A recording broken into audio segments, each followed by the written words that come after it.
Hello students, now we have to start our chapter that is French Revolution. Okay, तो French revolution में हम क्या देख रहे थे अबाउट द मोनार्क कि कैसे मोनार्क ने कंट्री के अंदर नेशनल असेंबली को ख़त्म करने के लिए अपनी नेबरिंग कंट्री के साथ एक सीक्रेट नेगोशिएशन किया. ठीक है, आपको लास्ट लेक्चर में मैंने सुनाई थी इसकी पूरी स्टोरी. ठीक है, इसको कंटिन्यू करेंगे आज कि किस तरीके से उन्होंने नेगोशिएशन किया, फिर नेशनल असेंबली ने इसके अगेंस्ट वोट किया and finally they start war against Prussia and Austria. ठीक है, तो आज हम देखते हैं किस तरीके से फ्रांस मोनार्क से कन्वर्ट होकर एक रिपब्लिक कंट्री बना. अभी तक हमने क्या देखा था, how the France become a constitutional monarch. ठीक है, कॉन्स्टिट्यूशनल मोनार्क बन गया था. अब मोनार्क को भी अबोलाइश करना पड़ेगा क्योंकि राजा क्या है, ही इज नॉट फेथफुल.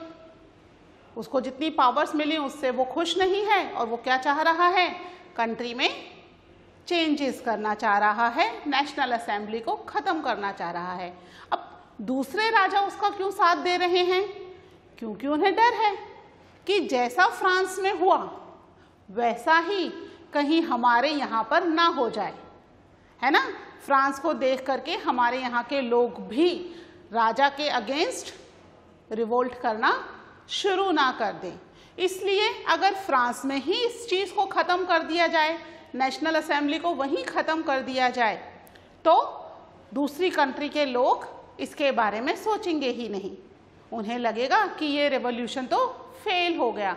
अगर सक्सेसफुल हो गया तो प्रॉब्लम हो जाएगी दूसरी कंट्री के मोनार्क के लिए, है ना. उनको अपना किंगडम जाता हुआ दिख रहा था. ये जो रॉयल पावर है ना, पूरी चीज़ें, इतनी फैसिलिटीज़, शाही शानो शौकत, सारी चीज़ें जाती हुई दिख रही थी. इसलिए यहाँ पर प्रूशिया और ऑस्ट्रिया के राजा ने फ्रांस के राजा को सपोर्ट करना एग्री किया कि हम आपको सपोर्ट करेंगे, नेशनल असेंबली को ख़त्म कर देंगे जिससे कि कहीं और कोई रेवोल्यूशन के बारे में सोचेगा ही नहीं. और उस समय मैंने आपको बताया कि डेमोक्रेसी और रिपब्लिक क्या था, that was a new idea, है ना. तो अब ये नया आइडिया जो है वो सक्सेसफुल नहीं होगा अगर नेशनल असेंबली ख़त्म हो जाएगी. तो आज हम देखेंगे अबाउट द फ्रांस कि किस तरीके से फ्रांस में मोनार्क ख़त्म हुआ. ठीक है, France abolishes monarch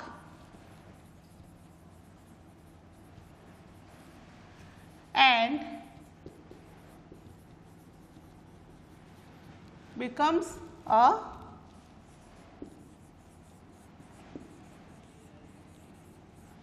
Republic.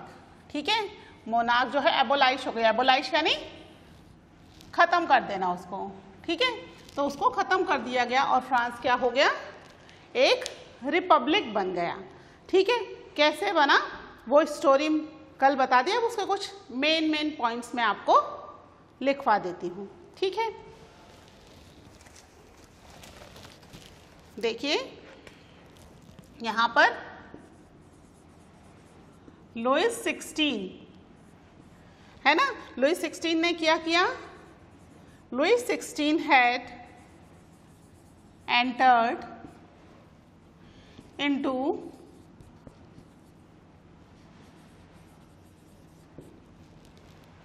secret negotiation. Negotiation मतलब, ठीक है, बातचीत कि क्या क्या आपके फ़ायदे होंगे, क्या हमारे फ़ायदे होंगे. ठीक है, टाइप जस्ट लाइक दैट. ठीक है, नेगोशिएशंस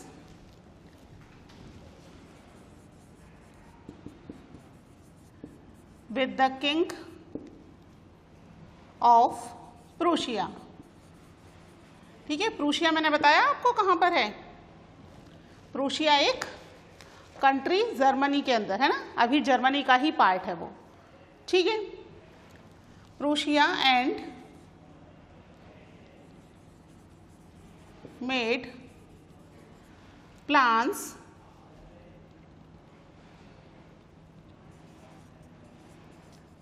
टू सेंड ट्रूप्स मतलब उनकी मिलिट्री, है ना, to put down the event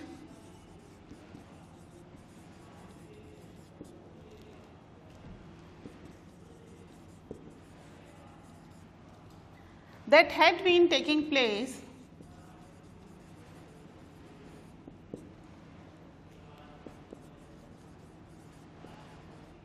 in 1789 में जो हुआ उसको ख़त्म करने के लिए उन्होंने प्रूशिया ने अपनी ट्रुप भेजने का प्लान बनाया है। ठीक है, प्रूशिया एक कंट्री हो गई, दूसरी ऑस्ट्रिया। ऑस्ट्रिया क्यों? क्योंकि लुइस 16 की जो क्वीन है मैरी एंटोनिटी, वो कहाँ की है? शी बिलोंग्स टू ऑस्ट्रिया, तो ऑस्ट्रिया भी हेल्प कर रही है। ठीक है, तो यहाँ पर लुइस 16 की हेल्प के लिए दो कंट्री हो गई। उसकी अपनी कंट्री में उसको हेल्प नहीं मिलेगी क्योंकि नेशनल असेंबली के अंडर में सारी चीज़ें आ चुकी हैं, तो बाहर से उसको ट्रुप चाहिए जो कि नेशनल असेंबली को ख़त्म कर सके, उसको पुट डाउन कर सके। ठीक है, फिर देखिए क्या हुआ। The national assembly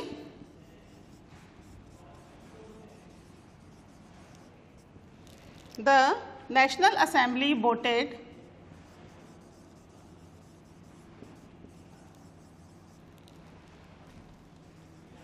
in April 1792, ठीक है, to declare war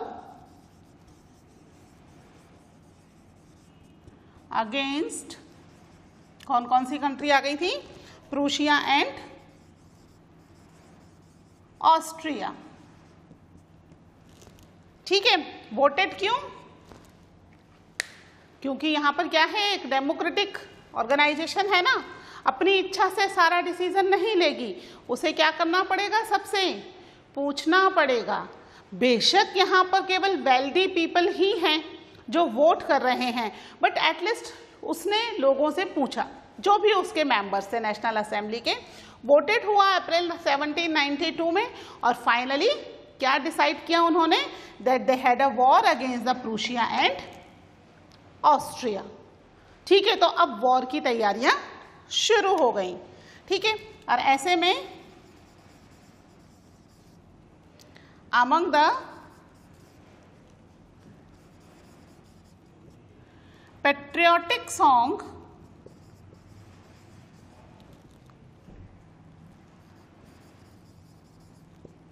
दे संग, जो पेट्रियोटिक सॉन्ग गा रहे थे उसमें एक पेट्रियोटिक सॉन्ग क्या था? दैट वाज संग वाज द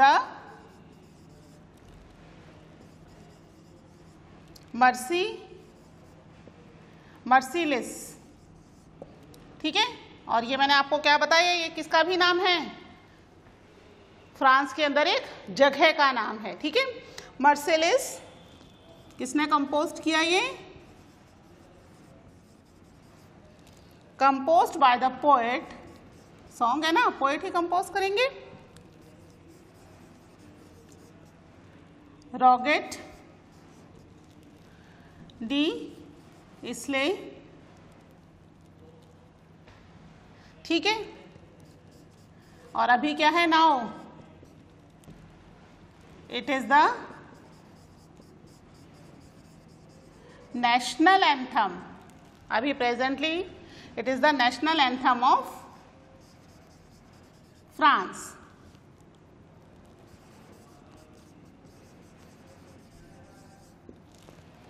ठीक है, इसलिए ये सॉन्ग इंपॉर्टेंट है। और भी दूसरे सॉन्ग गाए गए, लेकिन इंपॉर्टेंट सॉन्ग कौन सा हुआ? मर्सीलेस। ठीक है, ऑब्जेक्टिव टाइप क्वेश्चन में ये क्वेश्चन आता है बेटा, है ना, कि which song was famous during the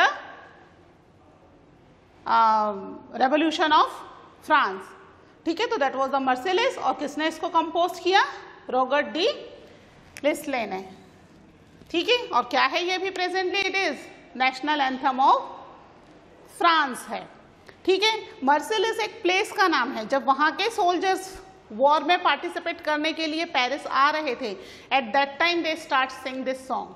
ठीक है, जो जोश भरने के लिए अपने कुछ पेट्रियोटिक सॉन्ग हमेशा गाए जाते हैं। ठीक है, इंडिया के इंडिपेंडेंस में हम देख रहे हैं कई सारे सॉन्ग है ना, वंदे मातरम है, रंग दे बसंती चोला है ना, अपना नेशनल एंथम है, ठीक है, और भी बहुत सारे सॉन्ग्स गाए जाते थे।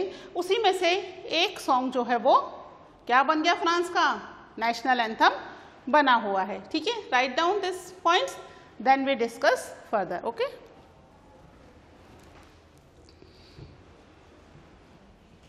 ठीक है, इसको रब कर रही हूँ। तो यहाँ पर वॉर जो है कभी प्रोस्पेरिटी लाती है क्या? नहीं, वॉर हमेशा क्या लाती है, नुकसान, है ना, चाहे वो फाइनेंशियल हो, इकोनॉमिक नुकसान हो या लाइफ का हो, प्रॉपर्टी का हो, लाइफ का हो, सबका नुकसान ही होता है ना। तो यहाँ पर भी वॉर तो हुई और बहुत नुकसान भी हुआ, बहुत सारे लोग मारे भी गए, काफ़ी सारे घायल हो गए उसमें। ठीक है, यहाँ पर कंट्री के अंदर जो लोग थे, पीपल थे, मेन बेसिकली मैन, वो वॉर के लिए जाने लग गए और पीछे से कंट्री की रिस्पॉन्सिबिलिटी वुमेन को प्ले करनी पड़ी।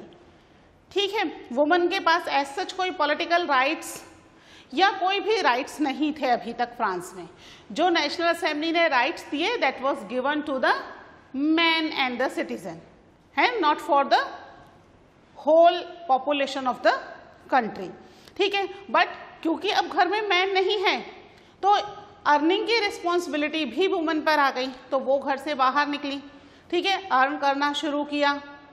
साथ ही में उन्होंने फिर अब जो वहाँ पर उस समय फ्रांस में एक फैशन चल पड़ा था बहुत तेजी से, to form the political club. पहली बार अपनी बात को एक्सप्रेस करने की फ्रीडम मिली थी, तो लोगों ने बहुत सारे अपने पॉलिटिकल क्लब्स बनाने शुरू कर दिए। वुमेन ने भी कुछ अपने पॉलिटिकल क्लब्स बनाए, क्योंकि अब क्या है, वो थोड़ी उन्हें फ्रीडम मिली हुई थी इस समय, तो उन्होंने भी अपने पॉलिटिकल क्लब बनाए।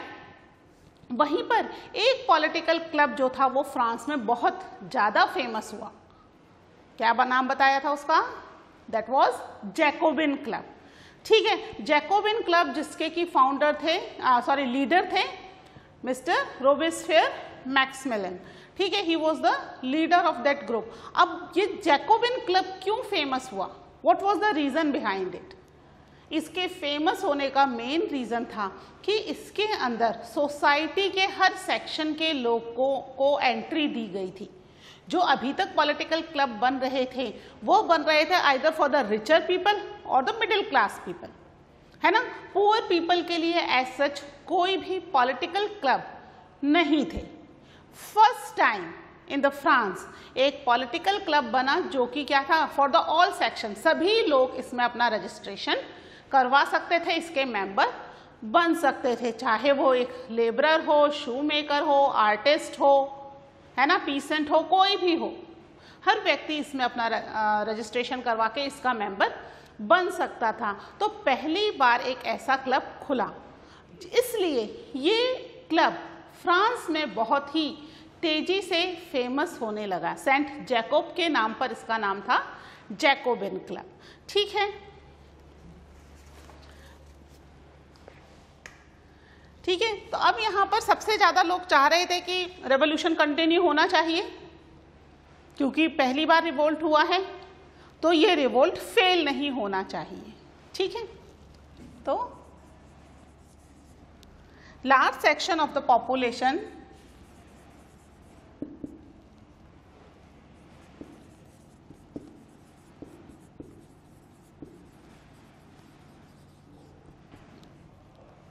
were convinced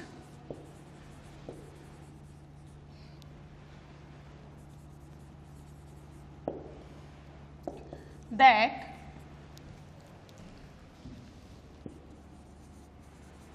the revolution had to be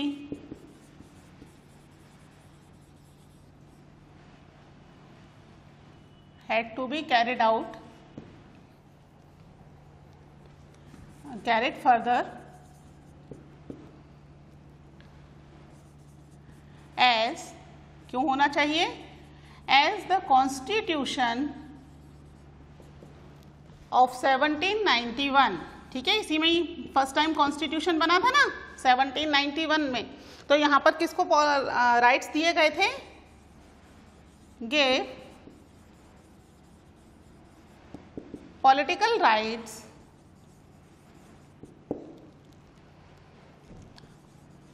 only to the richer section of the society.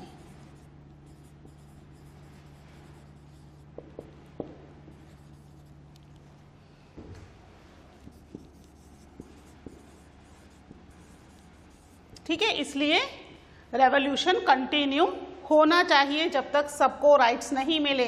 केवल रिच पीपल ही, कंट्री की पॉपुलेशन नहीं थे, है ना, और लोगों को भी राइट्स मिलने चाहिए थे। ठीक है, तो यहाँ पर जो क्लब बना इसी बेस पर, that was the most successful club was the Jacobin Club in Paris. Paris क्या है? क्या है फ्रांस की कैपिटल? ठीक है, पेरिस। ठीक है, which belonged to, किसको बिलोंग कर रहा था? बिलोंग्ड मेनली टू द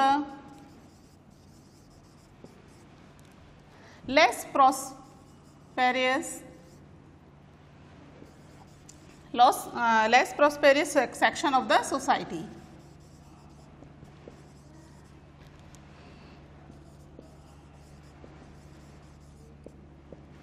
ठीक है, जो बहुत ज्यादा प्रॉस्पेरस सेक्शन नहीं था सोसाइटी का, बहुत ज़्यादा रिच नहीं था। ठीक है, मिडिल क्लास और the lower middle class section, ठीक है, पुअर सेक्शन, वो जो था वो सेक्शन इसके अंदर मेंबर था। इसलिए ये क्लब क्या हो गया? बहुत ज़्यादा सक्सेसफुल हो गया। किसी भी कंट्री में रिच पॉपुलेशन बहुत ही लिमिटेड होती है, middle population, middle class population और पुअर क्लास पॉपुलेशन सबसे ज़्यादा होती है। तो यहाँ पर रिचर सेक्शन जो था, जिसको राइट्स मिले, वो तो लिमिटेड थे। ठीक है, मिडिल क्लास पॉपुलेशन एटलीस्ट उन्हें वोटिंग राइट तो था, तो वो भी ज़्यादा कुछ नहीं था, लेकिन पुअर सेक्शन को तो कोई पावर्स नहीं मिली, इवन वोटिंग का राइट भी नहीं मिला, है ना। तो उन्होंने यहाँ जैकोबिन क्लब बना लिया। ठीक है, इसके लीडर कौन थे? The leader of Jacobin Club was Maximilien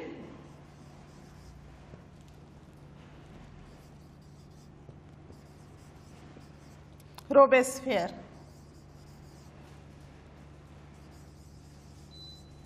ठीक है, he was the leader। ठीक है, इंपॉर्टेंट क्यों है रोबेस्पियर का नाम? क्योंकि आगे हम इनके बारे में और भी पढ़ेंगे। ठीक है, इसलिए हिज नेम इज इम्पॉर्टेंट। ठीक है, इसको लिखो, फिर हम देखते हैं कि जो जैकोबिन क्लब फेमस हुआ तो उसने फेमस होने के लिए और क्या क्या किया। ठीक है, राइट डाउन दीज पॉइंट्स।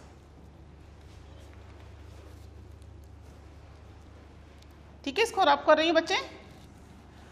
अब जो था जैकोबिन क्लब फेमस हो गया, फेमस होने के बाद अब कुछ ऐसा करना चाहता है ये क्लब कि अपनी अलग पहचान बना सके।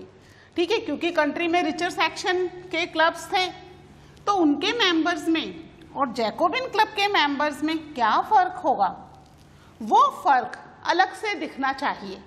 तो वो फर्क अलग से कैसे दिखेगा?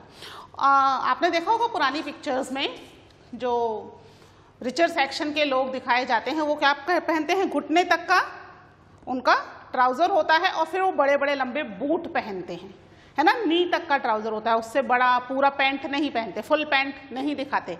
देखा है पुरानी पिक्चर्स में दिखाते हैं। मोस्टली अगर आप इंग्लिश मूवीज देखें तो यूरोप पर जो बेस्ड मूवीज होती हैं उनमें अधिकतर घुटने तक का, है ना, जो उनका ट्राउजर होता है वो घुटने तक होता है। शर्ट्स फुल स्लीव्स होती हैं, प्लेन कलर के अधिकतर इनके क्लॉथ होते हैं, एज सच प्रिंटेड क्लॉथ कम होते हैं। बेसिकली मैं बात कर रही हूँ मैन की, क्योंकि यहाँ पर मेन पॉपुलेशन तो यही मानी जा रही है फ्रांस में कि मैन है, फीमेल को या वुमेन को अभी तक कोई राइट्स नहीं है, तो जैकोबिन क्लब में भी बेसिकली मैन ही हैं। ठीक है, तो इन्होंने अपने आप को रिचर सेक्शन के क्लब से सेग्रीगेट करने के लिए, अलग करने के लिए अपनी ड्रेसेस डिज़ाइन की। अब क्योंकि रिचर सेक्शन घुटने तक पहन रहे थे, नी तक, तो इन्होंने अपने लिए ऐसे कपड़े डिज़ाइन किए जो नी तक ना हो, जो फुल पैंट हो। समझ में आ रही है बात? फुल पैंट, और फुल पैंट में भी अब प्लेन कलर का नहीं पहनेंगे क्योंकि रिचर सेक्शन प्लेन पहन रहे थे, तो इन्होंने अपने लिए स्ट्रिप्ड, है ना, ऐसी लंबी लंबी लाइनें, स्ट्रिप्ड वाले पैंट और फुल पैंट, कलरफुल स्ट्रिप्ड उसके ऊपर डिज़ाइन होंगी, फुल पैंट अपने लिए डिज़ाइन की। वहीं पर जो फीमेल सपोर्ट कर रही थी इस क्लब को, उन्होंने भी अपनी जो स्कर्ट थी, स्कर्ट में स्ट्रिप्ड लाइन वाली फुल स्कर्ट पहनना शुरू कर दिया कि भाई we also belongs to the Jacobin club. ठीक है, as such it was not allowed to the women कि वो इन चीज़ों को फॉलो करें, पर कुछ वुमेन क्योंकि देवर फ्री माइंडेड और वो चाहती थी कि इस रिवोल्ट में वो भी अपना इम्पॉर्टेंट पार्टिसिपेशन शो करें, तो उन्होंने भी ये ड्रेस पहनना शुरू कर दिया। ठीक है, तो ये जो ड्रेस थी that was known as the sans culotte. ठीक है, इस ड्रेस को विदाउट नी ब्रीचेस, जो नी ब्रीचेस तक नहीं है, this is the full pant. ठीक है, देखते हैं इसको।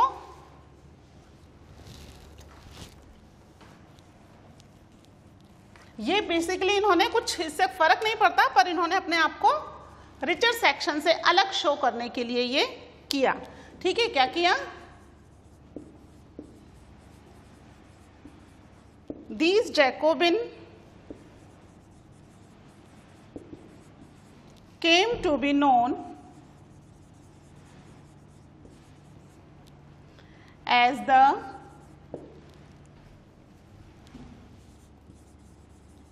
sans culottes।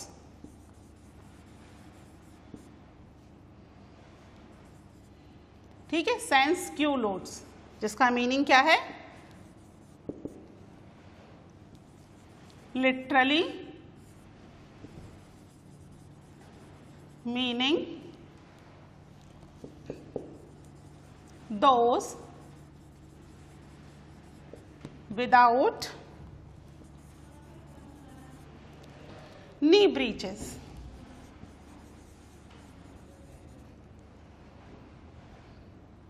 ठीक है, ये तो पहन ही रहे थे कपड़े, इसके अलावा एक एडिशन में,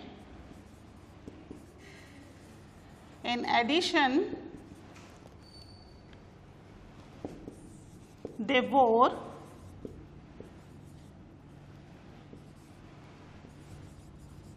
the red cap। Red Phrygian cap हमने पढ़ी थी सिंबल्स में, क्या था? that symbolized, किसको सिंबलाइज कर रही थी? लिबर्टी। ठीक है, लिबर्टी को सिंबलाइज कर रही थी।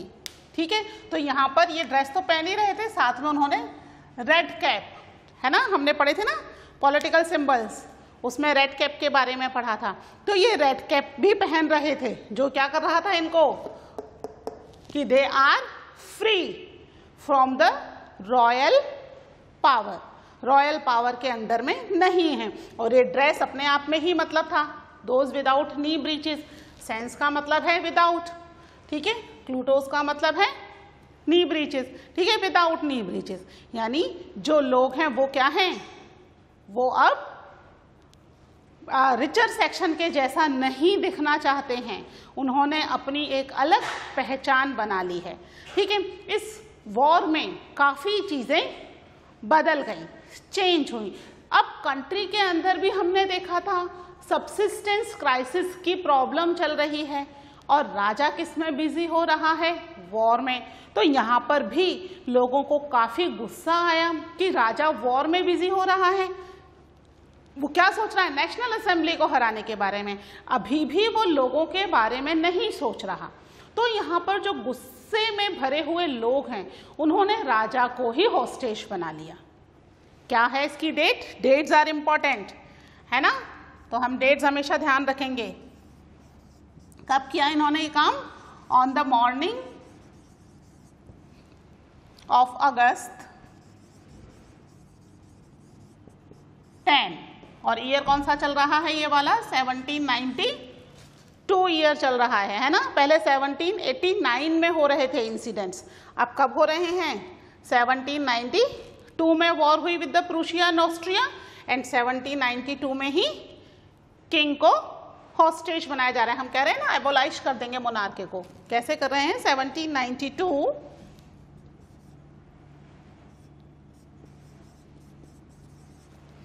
people stormed the palace, राजा का पैलेस है। अब इस पैलेस का नाम अलग है, बहुत सारे पैलेस होते हैं राजा के, है ना, कौन सा पैलेस है, the palace of the ट्यूलिरिस।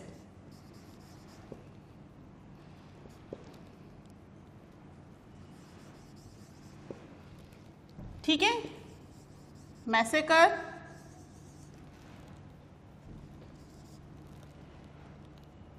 Massacre the Kings guard, massacres मतलब मार देना बहुत सारे लोगों को एक साथ, है ना, तो किंग्स के जो गार्ड थे उन्हें मार दिया, मैसेकर्स,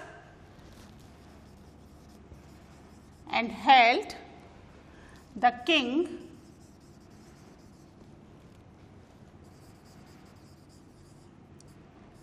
himself as hostage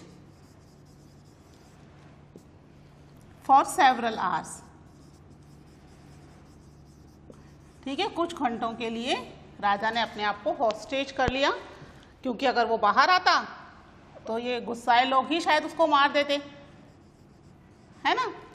तो अब यहाँ पर क्या हुआ, इन्होंने इलेक्शंस हुए, वोटिंग की गई, और वोटिंग के थ्रू फाइनली डिसाइड किया कि राजा को और राजा की पूरी फैमिली को इम्प्रिजनमेंट में डाल दिया जाए। ठीक है,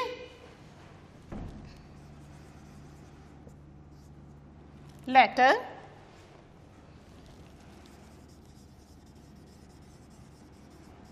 assembly voted to imprison the royal family, केवल राजा ही नहीं, क्या हो गया, पूरी रॉयल फैमिली को जेल में डाल दिया गया। वोटिंग हुई बाकायदा, ऐसे नहीं, है ना। अब इसके बाद इलेक्शंस पेंडिंग हैं, इलेक्शंस होंगे और फिर कंट्री में कुछ चेंजेस होगा। अभी राजा जेल में है, राजा मोनार्की तो खत्म हो गई, है ना। अब क्या होगा इसके बाद वो हम देखते हैं इन द नेक्स्ट लेक्चर। ठीक है, till now take care, bye.